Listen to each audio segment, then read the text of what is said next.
The nature of the spiritual dimension according to the Bible, there is another realm, another dimension that is parallel to our earth-based dimension.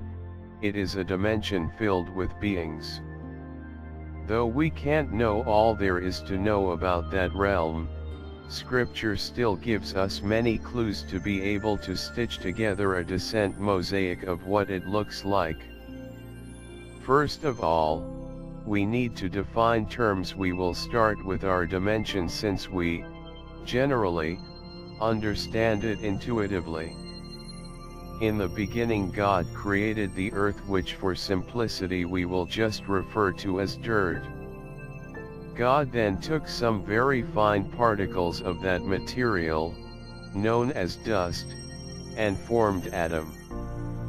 We now understand that all living things are fundamentally composed of carbon atoms. We are earthly because we are made from the earth dirt, if you will. God even pronounces Adam's fate after the fall that he would return to dust because he was made of the dust. In the sweat of your face you shall eat bread till you return to the ground, for out of it you were taken, for dust you are, and to dust you shall return. Genesis 3:19.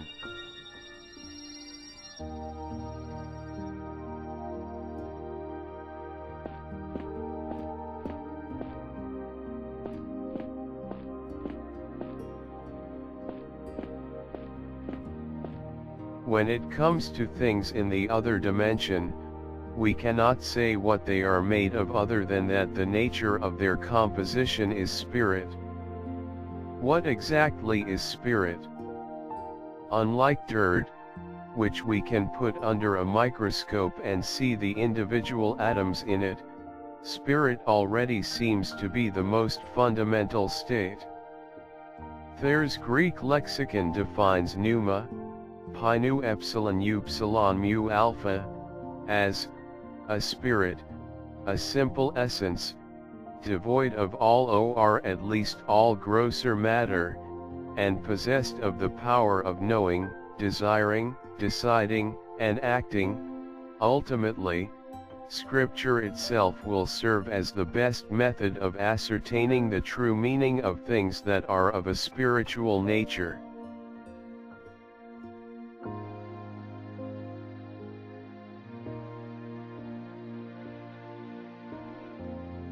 Perhaps the first and most obvious thing that can be said about spirit is that it is non-material. It is not made up of dirt, carbon atoms, or any other material from this dimension.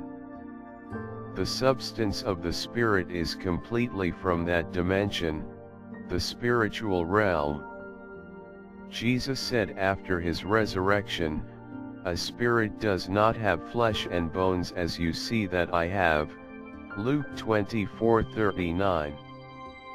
Beings that are of that realm are not comprised of matter.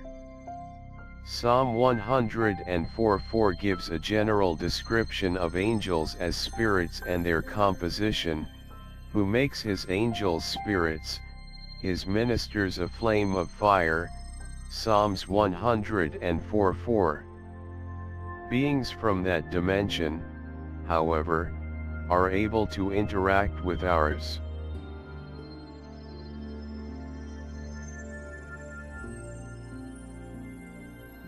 Spiritual beings can touch us. A number of verses in Scripture describe spirits, angels or demons, touching, moving, throwing, or disrupting a human in some way. In the book of Job we read that a spirit passed by that could not be seen with the eyes but could be felt by the body. Then a spirit passed before my face, the hair on my body stood up. It stood still, but I could not discern its appearance. A form Timuna was before my eyes, there was silence, then I heard a voice saying, "Can a mortal be more righteous than God? Can a man be more pure than his Maker? If he puts no trust in his servants, If he charges his angels with error, how much more those who dwell in houses of clay, whose foundation is in the dust, who are crushed before a moth. Job 4:15-19. The following verses demonstrate that angels, which are spirit, in some way interact with our physical dimension. The action words in the verses are highlighted. Now the two angels came to Sodom in the evening, and Lot was sitting in the gate of Sodom. When Lot saw them, he rose to meet them. Genesis 19:1. Then David spoke to the Lord when he saw the angel who was striking the people. 2 Samuel 24:17. Then as he lay and slept, suddenly an angel touched him. 1 Kings 19:5.